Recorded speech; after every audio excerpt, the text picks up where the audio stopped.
നമസ്കാരം, white zone ടോക്സിലേക്ക് ഏവർക്കും സ്വാഗതം.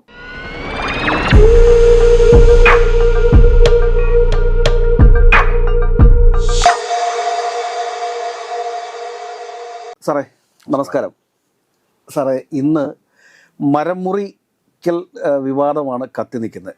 മരമുറി ചാനലുകളിൽ കൂടി തന്നെയാണ് മരമുറിക്കലുമായി ബന്ധപ്പെട്ടിട്ടുള്ള ഒരു ഓഡിയോ സംഭാഷണം, അതായത് മുൻ മലപ്പുറം SP ആയിട്ടുള്ള സുജിത് IPSൻ്റെ ഒരു സംഭാഷണം PV അൻവർ MLA പുറത്തുവിട്ടിരിക്കുകയാണ്.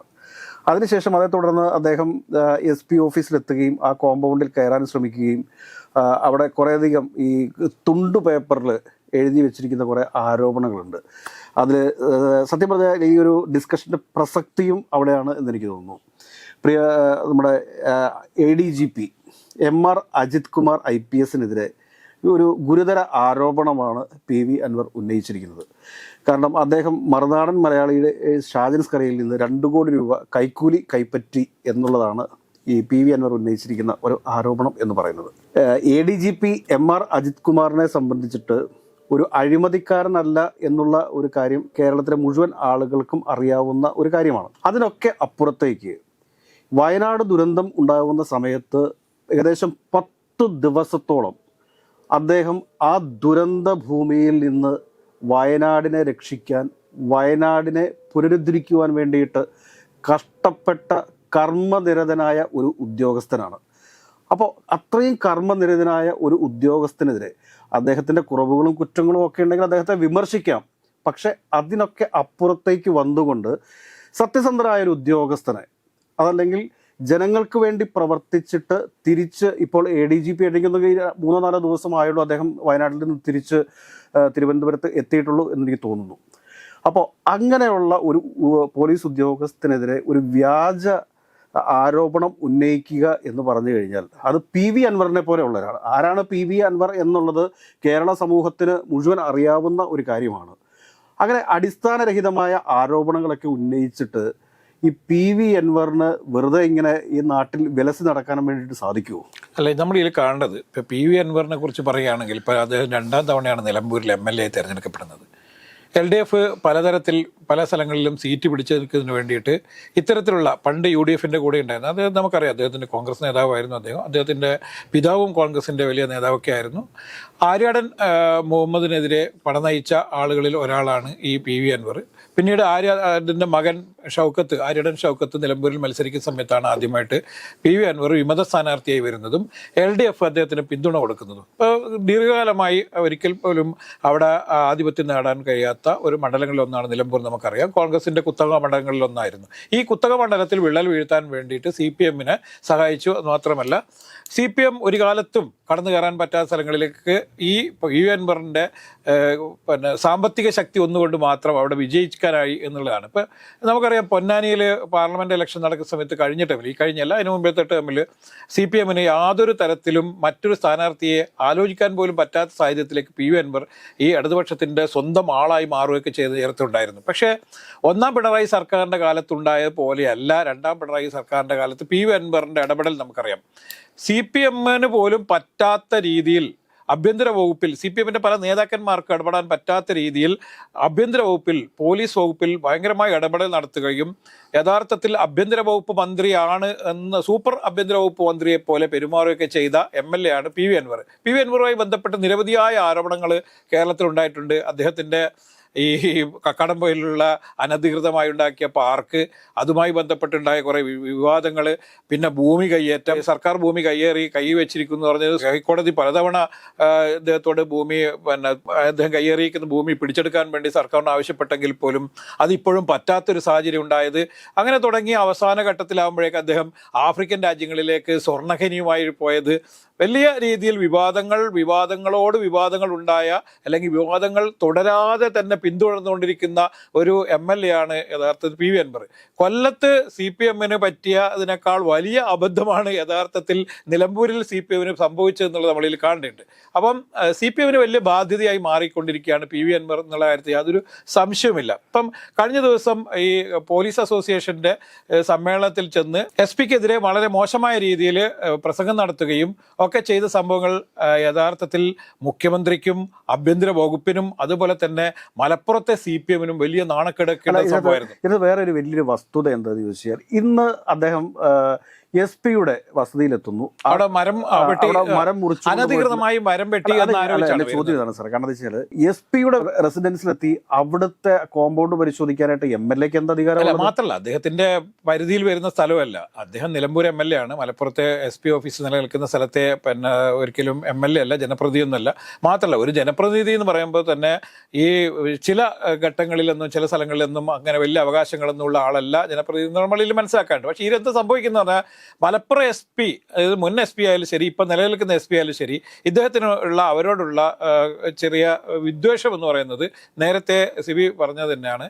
മലപ്പുറത്ത് എന്ത് സംഭവിക്കണമെങ്കിലും ഞാൻ അറിയണം എന്നുള്ള രീതിയിലേക്ക്, അല്ലെങ്കിൽ മലപ്പുറത്തിന്റെ ചുമതലക്കാരൻ ഞാനാണ്, മലപ്പുറത്തിന്റെ രാജാവ് PV അൻവർ ആണെന്നും മലപ്പുറത്ത് എന്ത് സംഭവിക്കണമെങ്കിലും PV അൻവർ അറിയണമെന്നും അദ്ദേഹം മുഖ്യമന്ത്രിയുമായും അതുപോലെ തന്നെ CPM-ന്റെ സമുന്നതരായ നേതാക്കന്മാരുമായിട്ട് വളരെ അടുത്ത ബന്ധമുള്ള ആളാണ് എന്ന് ധരിപ്പിക്കുന്നു, അല്ലെ ധരിപ്പിക്കാൻ വേണ്ടി നിരന്തരം ശ്രമിച്ചുകൊണ്ടിരുന്നു നമ്മളിൽ കാണുന്നുണ്ട്. ഇതിലാണ് വിള്ളൽ വീണിരിക്കുന്നത്. ഇപ്പോൾ CPM-ന്റെ ജില്ലാ സെക്രട്ടറി അദ്ദേഹത്തോട് എന്തിനാണ് ഈ SP-യുടെ ഓഫീസിൽ പോയെന്നും യഥാർത്ഥത്തിൽ അവിടെ മരങ്ങൾ വെട്ടിമാറ്റിയെന്നും വൻതോതിൽ മരങ്ങൾ വെട്ടി കടത്തി എന്നൊക്കെ പറയുന്ന ആരോപണം തെറ്റാണ് എന്നുള്ള റിപ്പോർട്ടുകൾ വന്നുകൊണ്ടിരിക്കുകയാണ്. അപ്പോൾ ഇത്തരത്തിലുള്ള ആരോപണങ്ങൾ വെച്ചു അപ്പോൾ അവിടെ ഈ വീടുകൾക്കൊക്കെ നേരെ ചാഞ്ഞിരുന്ന മരങ്ങളുടെ ശിഖരങ്ങൾ വെട്ടിയതാണെന്നും പിന്നെ ചില മരങ്ങൾ വെട്ടാൻ വേണ്ടിയിട്ട് നേരത്തെ തന്നെ ലേലം ചെയ്തതാണെന്നും ഇത്തരം മരങ്ങൾ വെട്ടിയതിൻ്റെ പേരിൽ ആരോ കൊടുത്ത റോങ് ഇൻഫർമേഷൻ, ഇപ്പോൾ പോലീസ് തന്നെയാണ് യഥാർത്ഥത്തിൽ ഈ PV അൻവറിന് അനുകൂലമായ ചില ആളുകളുണ്ടെന്നോ അവരുടെ ചില റോങ് ഇൻഫർമേഷനിലാണ് PV അൻവർ ഇതിൽ ഇടപെട്ടിരിക്കുന്നത്. അല്ല, ഇതിനകത്ത് വേറൊരു കാര്യം കൂടി നമ്മൾ ഈ അവസരത്തിൽ ഓർക്കണം സാറേ. കാരണം ഈ ആരോപണങ്ങൾ കൊണ്ടുവരുന്ന സമയത്ത് അതായത് പ്രതിപക്ഷ നേതാവ് VD സതീശൻ 150 കോടി രൂപ മീൻവണ്ടിയിൽ മംഗലാപുരത്ത് നിന്ന് കേരളത്തിലേക്ക് കൊണ്ടുവന്നു എന്നൊരു വലിയ ആരോപണം ഉന്നയിച്ച മഹാനാണിത്. ഞാൻ പറയുന്നത് വെച്ചാൽ ഈ PV അൻവറിന് ആർക്കെതിരെയും എന്ത് ആരോപണം ഉന്നയിക്കാം എന്നുള്ളൊരു അവസ്ഥ വന്നു കഴിഞ്ഞാൽ ഇതിനൊക്കെ ഒരു നിയന്ത്രണം കൊണ്ടുവരാനായിട്ട് അതാ CPM ഇത്തരത്തിലുള്ള ആരൊക്കെ പ്രോത്സാഹിപ്പിച്ചോ ഇത്തരത്തിലുള്ള ദുർബോധങ്ങളെ എല്ലാം എപ്പോഴൊക്കെ കുടത്തിലടച്ചോ ഈ ദുർബോധങ്ങളെല്ലാം പിന്നീട് പുറത്തു ചാടുകയും CPM-ന് വലിയ ബാധ്യതയായി തീർന്നിട്ടുണ്ട്. നമ്മളിത് കാണുകയാണ്. ഇപ്പം ഞാൻ പറഞ്ഞത് ഇപ്പോൾ കൊല്ലത്ത് മുകേഷിനെ പോലെയുള്ള ആളുകളെ കൊണ്ടുവന്ന് അവിടെ മത്സരിപ്പിച്ച് സ്ഥാനാർത്ഥിയാക്കി മത്സരിപ്പിച്ച് ജയിപ്പിച്ചു, 2 തവണ ജയിപ്പിച്ചു.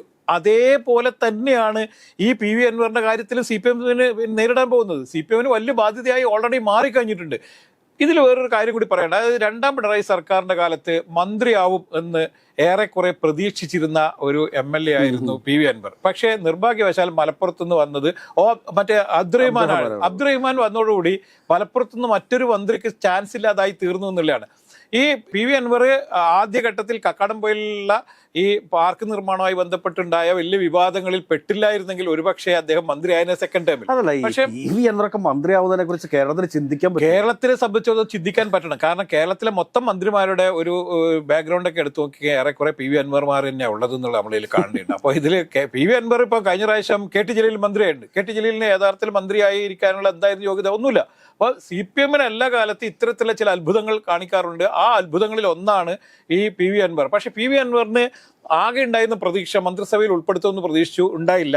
സെക്കൻഡ്, അതായത് 2.5 വർഷം കഴിഞ്ഞിട്ടുള്ള പുനഃസംഘടനയുടെ സമയത്ത് അദ്ദേഹത്തിനെ മന്ത്രിയാക്കും എന്നുള്ളൊരു വലിയ ആഗ്രഹം ഉണ്ടായിരുന്നു. അല്ലെങ്കിൽ അത്തരത്തിലുള്ള ചെറിയ ഇടപെടലുകളൊക്കെ നടത്തിയിരുന്നു. പക്ഷേ നിർഭാഗ്യവശാൽ അദ്ദേഹത്തെ CPM-ന്റെ ജില്ലാ കമ്മിറ്റി, അതായത് മലപ്പുറം ജില്ലാ കമ്മിറ്റി ഒരിക്കലും മന്ത്രിയാക്കാൻ വേണ്ടി മൊഴിയിരുന്നില്ല എന്നുള്ളതാണ്. അപ്പോൾ അദ്ദേഹത്തിന് മലപ്പുറം ജില്ലാ കമ്മിറ്റിയോട്, CPM ജില്ലാ കമ്മിറ്റിയോട് വിയോജിപ്പുണ്ട്.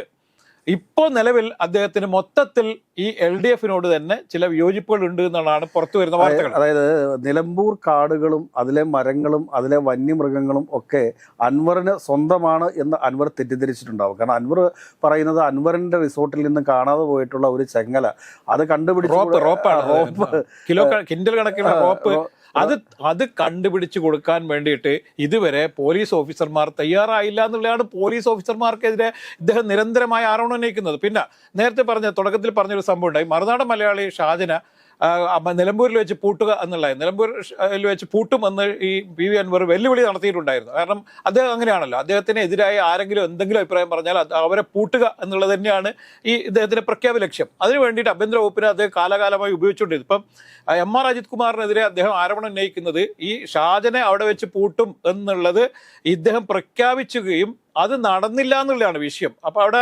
BJP-കാരൊക്കെ ഇടപെടുകയും ഈ അദ്ദേഹത്തിന് അറസ്റ്റ് ചെയ്യാനുള്ള നീക്കത്തിനെതിരെ അവിടെ വലിയ പ്രതിഷേധം. ഈ മുദ്രാവാക്യം വിളിക്കുന്ന സമയത്ത് പിണറായിയുടെ പോലീസ് എന്നൊക്കെ വിളിക്കുമെന്ന് പറഞ്ഞു കഴിഞ്ഞാൽ പോലീസിനെ സംബന്ധിച്ചിട്ട് ഒരു പരിധിക്കപ്പുറത്തേക്ക് രാഷ്ട്രീയ സ്വാധീനത്തിന് വശപ്പെടാൻ വേണ്ടി സാധിക്കത്തില്ല. മാത്രമല്ല ഇത് കോടതിയിൽ ചെല്ലുമ്പോൾ പോലീസിന് ഏതെങ്കിലും തരത്തിൽ തട്ട് കിട്ടുന്ന ഒരു പരിപാടിക്കും പോലീസ് നിൽക്കില്ല എന്നല്ല. കാരണം പോലീസ് എക്കാലത്തും ഭരണകക്ഷിയുടെ ജിഹു തന്നെയാണ്, അതിൽ യാതൊരു സംശയമില്ല. പക്ഷേ എങ്കിൽ പോലും മലപ്പുറം മുൻ SP സുജിത്ത് പറയുന്ന ഒരു IPS പറയുന്ന ഒരു കാര്യം അതാണ്. കാരണം എന്താ വെച്ചാൽ സാറ് നിങ്ങളെല്ലാം പറയുന്നതൊക്കെ ഞങ്ങൾ അനുസരിച്ച് അതിൻ്റെതായിട്ടുള്ള രീതിയിലൊക്കെ തന്നെയാണ് ഞങ്ങൾ പ്രവർത്തിച്ചിട്ടുള്ളത്. പക്ഷെ പോലീസിന്റെ ജോലി ഞങ്ങൾക്ക് ചെയ്യാതിരിക്കാൻ പറ്റുമോ എന്നൊരു ചോദ്യം കൂടി അദ്ദേഹം ചോദിക്കുന്നുണ്ട്. PV അൻവറിനെ സംബന്ധിച്ചിടത്തോളം അദ്ദേഹം കണ്ടിരിക്കുന്നത് എന്താണ്? അദ്ദേഹം കണ്ടിരിക്കുന്നത് ധനാഢ്യന്മാർക്ക് സുഖകരമായി ജീവിക്കാനുള്ള എല്ലാ സൗകര്യങ്ങളും ഇവിടെ ഉണ്ടാവണം എന്നുള്ളതാണ്. അദ്ദേഹം പണമുള്ളത് കൊണ്ട് എന്തും സംഭവിക്കും, എന്തും സാധിക്കുമെന്ന് തെളിയിച്ച ആളാണ്. കാരണം അദ്ദേഹത്തിന്റെ സംഘടനാ ശേഷി കൊണ്ടോ അല്ലെങ്കിൽ അദ്ദേഹത്തിന്റെ MLA എന്നുള്ള രീതിയിലുള്ള വലിയ പ്രവർത്തനം കൊണ്ടോ ഒന്നുമല്ല അദ്ദേഹം അവിടെ 2 തവണ മത്സരിച്ച് ജയിച്ചത്. അദ്ദേഹത്തിന്റെ കയ്യിൽ പണമുണ്ട് എന്നുള്ളത് കൊണ്ട് മാത്രം ജയിച്ച ആളാണ്. അതുകൂടാണ്ട് ഭരനാടൻ ഷാജിനെയൊക്കെ നിരന്തരം വേട്ടയാടുന്ന ഒരു സമീപനം കൂടി ഈ PV അൻവർ ചെയ്തിരുന്നു. കാരണം PV അൻവർ ചെയ്തെന്ന് പറയുമ്പോൾ ആഭ്യന്തര വകുപ്പിന്റെ സഹായത്തോടു കൂടിയാണ് ചെയ്തതെന്ന് നമ്മളിൽ കാണേണ്ടതുണ്ട്. കാരണം ഒരാൾക്കെതിരെ ഇത്ര കൃത്യമായ അജണ്ടകൾ പ്രഖ്യാപിക്കുകയും അദ്ദേഹത്തിനെതിരെ നിരന്തരമായി പല സ്ഥലങ്ങളിലായിട്ട് പോലീസ് കേസുകൾ രജിസ്റ്റർ ചെയ്തുകൊണ്ടേ ഇരിക്കുകയും ചെയ്ത് PV അൻവറിന്റെ നിർദ്ദേശപ്രകാരമാണ്. PV അൻവറിന്റെ നിർദ്ദേശപ്രകാരം ഇത്തരത്തിൽ പ്രവർത്തനങ്ങൾ നടത്തുന്ന പോലീസ് ആണെങ്കിൽ ആ പോലീസ് യഥാർത്ഥത്തിൽ വലിയ ഡേഞ്ചറാണ് നമ്മളിൽ കാണേണ്ടതുണ്ട്. ഇപ്പം ഈ കടിച്ച പാമ്പിനെ കൊണ്ട് തന്നെ ചിലപ്പം വിഷമെടുപ്പിക്കേണ്ട ഒരു അവസ്ഥയിലാണ് ഇപ്പൊ കാര്യങ്ങൾ പോകുന്നത്. അതുകൊണ്ട് MR അജിത് കുമാർ ഇപ്പൊ MR അജിത് കുമാറിനെതിരെ പിന്നെ സേനയിൽ തന്നെ ഒരുപാട് വലിയ ആരോപണങ്ങൾ ഉണ്ടായിട്ടുണ്ട്. നമുക്കറിയാം ഈ ഷാജ് കിരണുമായി ബന്ധപ്പെട്ടൊക്കെ ഉണ്ടായിരുന്ന വിഷയം. ഇപ്പൊ ഈ കേസുമായി ബന്ധപ്പെട്ടുണ്ടായിരുന്ന അതിൽ സ്വപ്ന സുരേഷ് പാലക്കാട് താമസിക്കുന്ന സമയത്ത് അവിടെ പോയി സ്വപ്ന സുരേഷിനെയും സരിത്തിനെയൊക്കെ കസ്റ്റഡിയിലെടുക്കാനും അങ്ങനെയൊക്കെയുള്ള വലിയ നീക്കങ്ങളൊക്കെ നടത്തുകയും അവരുടെ ചില നീക്കങ്ങളെ സർക്കാരിനെതിരായ ചില നീക്കങ്ങളെ പൊളിക്കുവാൻ വേണ്ടി ഈ MR അജിത് കുമാർ എടുത്ത വലിയ താല്പര്യവും അതിനനുസരിച്ച് അദ്ദേഹത്തിന് ഉണ്ടാക്കിയ ചില നാടകങ്ങളൊക്കെ നമുക്കറിയാവുന്നതാണ്. അതിന്റെ പേരിൽ അദ്ദേഹത്തിന് ചില പണിഷ്മെന്റുകളൊക്കെ നേരിടേണ്ടി വന്നിട്ടുണ്ട്. അദ്ദേഹം ഈ കഴിഞ്ഞ വയനാട് ഓഫീസർ എന്നുള്ള രീതിയിൽ അദ്ദേഹം യഥാർത്ഥത്തിൽ ഭരണകക്ഷി എന്താണോ പിന്നെ സ്വപ്നം കാണുന്നത് അദ്ദേഹം മാനത്ത് കാണുകയും അത് വളരെ കൃത്യമായി നടപ്പിലാക്കി കൊടുക്കൊണ്ടിരിക്കുന്ന ഒരു ഓഫീസറാണെന്നുള്ള കാര്യത്തിൽ യാതൊരു സംശയമില്ല. അതുകൊണ്ട് ഇംപ്ലിമെന്റ് ചെയ്യുന്നതിൽ ഒരു ഓഫീസർ എന്നുള്ള രീതിയിൽ കാര്യങ്ങൾ ഇംപ്ലിമെന്റ് ചെയ്യുന്നതിലും എക്സിക്യൂട്ട് ചെയ്യുന്നതിലൊക്കെ വലിയ മിടുക്കരായ ഓഫീസർ തന്നെയാണ് MR അജിത് കുമാർ എന്ന കാര്യത്തിൽ യാതൊരു തർക്കമില്ല. പക്ഷേ ഇദ്ദേഹത്തിന് കുറച്ചുകൂടി ഭരണത്തിന് അല്ലെങ്കിൽ മുഖ്യമന്ത്രിയുടെ അല്ലെങ്കിൽ ഈ ഭരണകക്ഷിയോടോ വലിയ താല്പര്യമുണ്ട് എന്നുള്ള രീതിയിൽ അദ്ദേഹത്തിന് മാർക്ക് ചെയ്യപ്പെട്ടിട്ടുണ്ട് എന്നുള്ളത് നമ്മളിൽ കാണാതെ പോകരുത്. MR അജിത് കുമാറിനുണ്ടായ ഏറ്റവും വലിയ പ്രശ്നം എന്ന് പറയുന്നത് രാജാവിനേക്കാളേറെ രാജഭക്തി കാണിക്കുന്ന ഒരു പോലീസ് ഓഫീസറാണ് എന്നുള്ളതാണ്. അദ്ദേഹത്തിന് കുറച്ചും കൂടി ഇനി സർവീസ് ഉള്ളത് കൊണ്ട് തന്നെ അദ്ദേഹം വളരെ ശ്രദ്ധിക്കേണ്ടിയിരിക്കുന്നു നമ്മളിൽ കാണേണ്ടതുണ്ട്. കാരണം ഏതെങ്കിലും ഒരു പ്രത്യേക കക്ഷിയോട് വല്ലാത്ത രീതിയിൽ മമത കാണിച്ച എല്ലാ പോലീസ് ഓഫീസർമാർക്കും അവസാന കാലഘട്ടത്തിൽ എന്താണ് ഉണ്ടായ തിരിച്ചടി നമുക്കറിയാമല്ലോ. അതുകൊണ്ട് അദ്ദേഹവും ഈ കാര്യത്തിൽ വളരെ ശ്രദ്ധയോടുകൂടി നീങ്ങിയില്ലെങ്കിൽ ഏതെങ്കിലും PV അൻവർമാരെ കൊണ്ട് ചിലപ്പോൾ വലിയ ബുദ്ധിമുട്ടുണ്ടാക്കും എന്നുള്ള കാര്യത്തിൽ ഒരിക്കലും നമ്മളിത് കാണാതെ പോകരുത്. ഏതൊക്കെയാലും PV അൻവറിന്റെ നാക്കിന് എല്ലില്ല എന്ന് വിചാരിച്ച് നാട്ടിലെ പോലീസ് ഉദ്യോഗസ്ഥന്മാർക്കും രാഷ്ട്രീയ നേതാക്കൾക്കുമൊക്കെ എതിരെ എന്ത് ആരോപണവും ഉന്നയിക്കാം എന്നുള്ളത് ഒരു തെറ്റിദ്ധാരണയാണ്.